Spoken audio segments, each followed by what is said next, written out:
Hi there fellow notebook aficionados. Are you in the market for a fast, sleek and good looking everyday lifestyle laptop? Basically something like Apple's MacBook Air but rather running Windows? Well then Huawei's MateBook X Pro might be a strong contender for your hard-earned cash. The dark blue colored ultrabook sits at the very top of Huawei's product line and is packed with all the latest goodies you would come to expect from a high-end laptop that costs around $2,200 or euros respectively. Our review unit comes with an Intel i7-1260p, 16GB of LPDDR5 RAM and a 1TB SSD. All of this is housed in a matte textured dark blue chassis made from magnesium. The material feels great and is hardly picking up any fingerprints. While the MateBook isn't the lightest in its category, the bigger 14-inch screen compared to the competition makes more than up for it. The whole device feels quite solid and sturdy and with only minimal flex above the keyboard deck. The display hinge is perfectly adjusted and the screen stays in the desired position without too much wobble. In stark contrast to Apple's offering or something along the lines of the XPS-13 Plus, the MateBook is well equipped in the ports department. On the left you can find the audio combo port as well as two Thunderbolt 4 ports, and on the right Huawei made room for two USB-C 3.2 Gen 2 ports that both support the DisplayPort signal and power delivery. The sleek notebook offers very fast and stable wireless transfer speeds thanks to Intel's latest Wi-Fi module. Getting inside the MateBook was impossible for us. Even though the main screws are easily accessible, there seem to be some hidden ones below the glued-in rubber feet that we wouldn't have been able to access without damaging our unit. In 2022 this feels like an unnecessary limitation. Even though this is a very slim device, some competitors at least give you the option to upgrade or exchange the SSD and the Wi-Fi module. In terms of inputs, Huawei did their homework.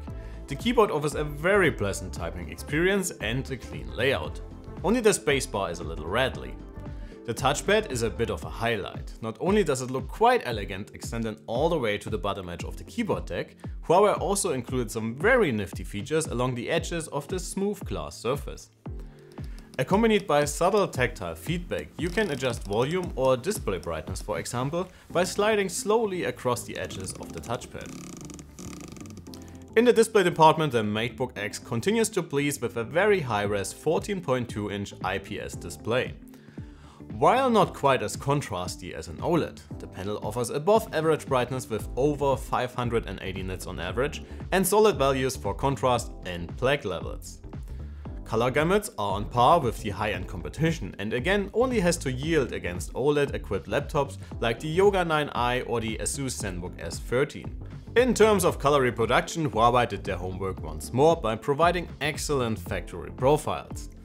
Not only did we measure delta E's below 3, which is excellent for a consumer notebook, but the sRGB mode, for example, really did limit the color space of the panel, which is very useful if you want to dive into a little bit of photo editing or video grading for web purposes. For much more info about the display stats, please make sure to follow the link in the description to our written review. Alright guys, let's talk performance. Even though the MateBook is more of a casual lifestyle device, it is no slouch when it comes to CPU performance. Huawei equips the slim Evo laptop with the second fastest Alder Lake P chip in Intel's lineup, the 1260p. With 4 performance and 8 efficiency cores, this chip is exceptionally speedy for short bursty multi-core and single core loads. With a sustained power draw of up to 30 watts in performance mode, you will probably never have to wait for anything on this little guy. The MateBook can easily outperform the new MacBook Air, and while it is faster than the AMD 6800U in the Zenbook S13 in the beginning, under sustained loads its performance is a bit less than what the efficient Ryzen chip is able to deliver. While system performance is excellent, drive performance lags a little considering the price of the MateBook.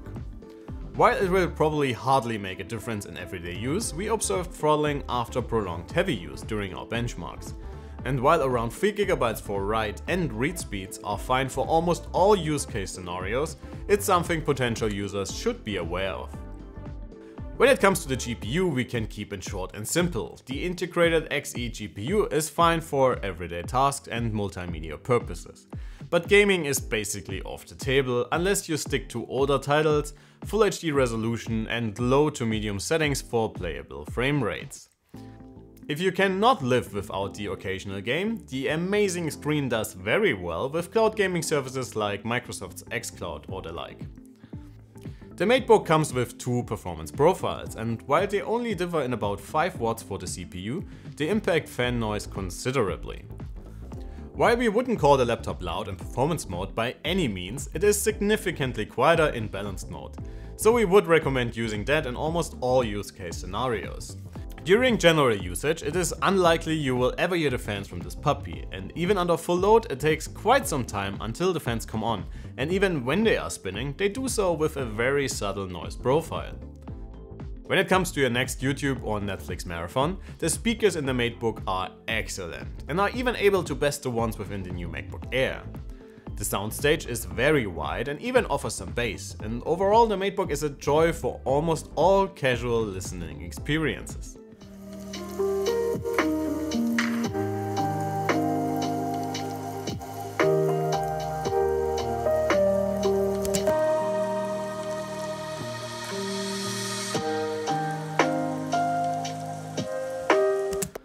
The large and bright display and powerful CPU unfortunately aren't a perfect combination for long battery life. This is the one area the MateBook X Pro disappoints slightly. The competition just offers plain and simple longer runtimes. Around 7.5 hours in our Wi-Fi standard test isn't really something to write home about. And if you are someone looking for AMD or Apple-like runtimes, this isn't the device for you. Alright folks, let's wrap it up. When you look into our detailed analysis, the MateBook X Pro shows some weaknesses, such as the mediocre webcam, lack of upgrade options and super drive performance. But in terms of the actual user experience, this thing is excellent and hardly offers points for criticism, except maybe battery life. The display is one of the best you can find in an ultrabook, apart from the OLED-equipped competition. The Alder Lake CPU offers solid everyday performance, and the haptics of the chassis and the input devices are all corresponding to us having a great time with this one.